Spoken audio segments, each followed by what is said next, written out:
With the launch of its first Web3 digital collectibles, Ducati has chosen the XRP ledger XRPL to increase the actual world usage of the blockchain. How strong is the SEC's case against Ripple, by the way? Additionally, in partnership with Ripple, Palau has accepted its first stablecoin, the PSC. Finally, what potential consequences would the SEC's appeal of the XRP victory have? If you want to know more, you'll have to read on until the end.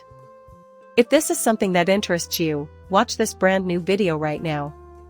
Welcome to our channel, where we discuss recent developments involving XRP and the cryptocurrency industry at large. If you're watching one of our videos for the first time, we want to extend a warm welcome. According to a tweet posted on Thursday, Ducati, a motorbike manufacturer based in Bologna, is the latest business to support the XRP ledger in preparation for the introduction of NFT. This shift occurs as the dominant brand enters the realm of Web3 to recount and display its legendary development. In the disclosure, it is stated that Ducati has entered the Web 3.0 world with a digital collection program in partnership with Web 3.0 Pro trademark and XRP ledger, displaying Ducati's past, present, and future, to provide its drivers and the world something fresh and interesting. In conjunction with Web 3 Pro, Ducati will release a number of NFT collections on the XRP ledger. By using these interactive digital items to accumulate, the Italian motorcycle manufacturer Ducati plans to tell the story of its fascinating past in jail and its promising prospects for a bright future. The first free digital collectible from the company will be released today, and the company has already started a waiting list. This first pressing of a limited edition video arrangement showcases the evolution of Ducati emblems seen on motorcycles produced between 1946 and 2023. Users who sign up for the waiting list by July 27 XRP will be given the bonus. Members of the community have voiced their extreme delight at this promising turn of events, as more transactions are likely to occur on the XRP ledger, which may lead to a higher XRP price as the blockchain accumulates gas fees in its native coin. One of the people responding to Ducati's acceptance of the XRP ledger is Anthony Welfare, Ripple's senior advisor on CBDCs and global partnerships. The Ripple advisor claims that the new product is another example of how the decentralized and environmentally friendly blockchain technology can be used in the real world. Another member of the community, Sam, remarked that the introduction of NFT is a fascinating application of the XRPL, touching the exceptional qualities of the blockchain. He seemed to imply that the XRP ledger might gain greater practical use in the near future. It's worth noting that the XRPL has seen widespread adoption in recent months. On the XRP ledger, the first L-base Play Too Many NFT game Space Mermaids was released in June. Similarly, in early July, the XRP ledger arrived as the first mortgage-backed stablecoin created using the RWA protocol. In order to be among the first to learn about any new developments involving XRP, please subscribe to our channel and enable push notifications. Attorney Jeremy Hogan has weighed in on the SEC's decision to appeal the judge and Elisa Torres' summary ruling, joining other leading professional crypto lawyers in doing so. In addition, Attorney Hogan recently tweeted that an appeal to the SEC is simply ammo against Ripple in the parties' imminent settlement conference. Hogan claims the SEC has already declared its intention to appeal the ruling made by Judge Annalisa Torres.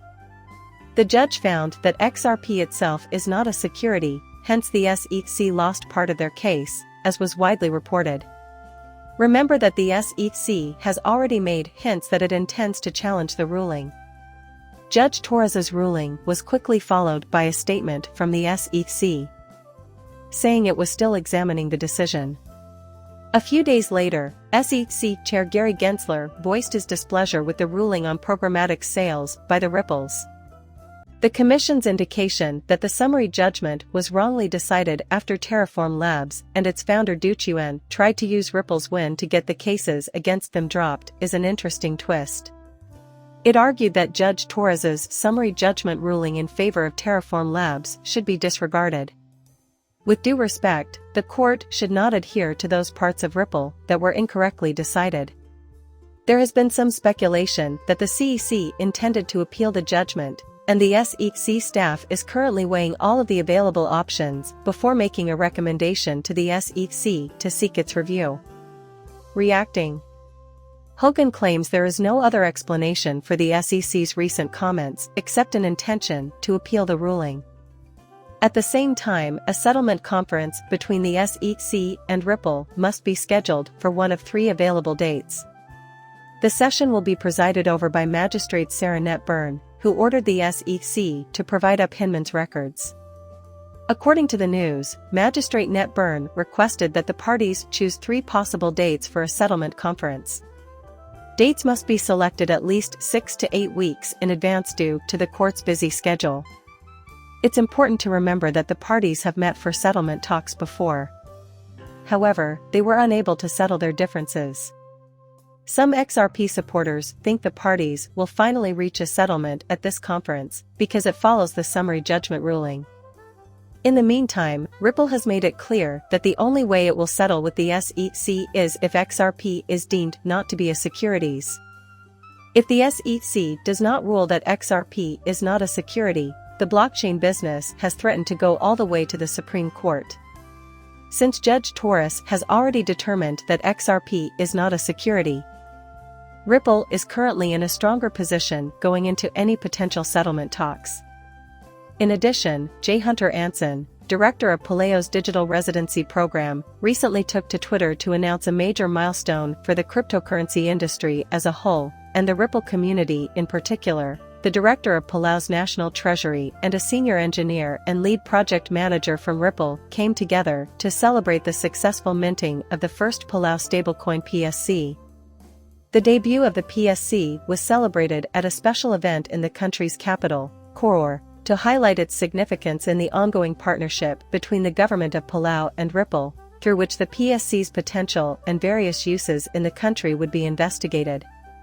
The Palau Congress has given its stamp of approval to this strategic goal, giving the PSC pilot program more weight in the eyes of the international community.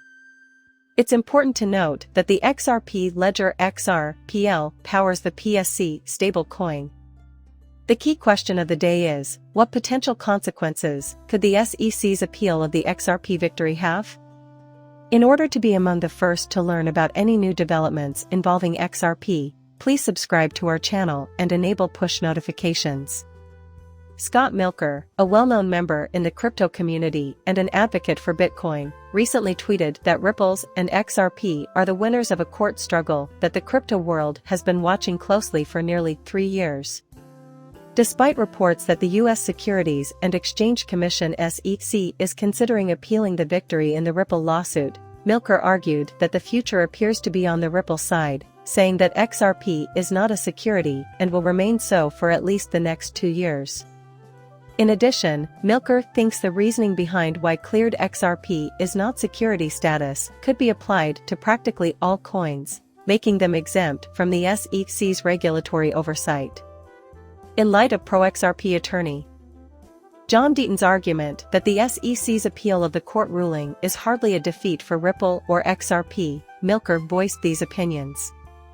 Remember that U.S. regulators have been hinting at an appeal to the recent victory granted to Ripple, but didn't stress that the awaited decision on the appeal wouldn't be made for another 2 years thanks to the Second Circuit. Until then, the decision of the victorious Judge Torres stands as the law. As background, the crux of the SEC's case against Ripple is how the third Howey factor should be interpreted and used. Despite Deaton's confidence that the Second Circuit wouldn't quibble with the judge's use of this consideration, he does bring up an important concern. The issue is that the SEC's ambitions of classifying XRP as a security wouldn't necessarily materialize even if the verdict were otherwise. The crypto lawyer also emphasized the significance of the common enterprise component, which he sees as a greater hurdle for the SEC to overcome than the third factor. This victory is huge for Ripple and XRP holders, don't downplay its importance. Deaton made a remark. This video has reached its conclusion. Viewers who have found it entertaining should give it a thumbs up. Don't forget to sign up for alerts and pay that fee. See you later, bye.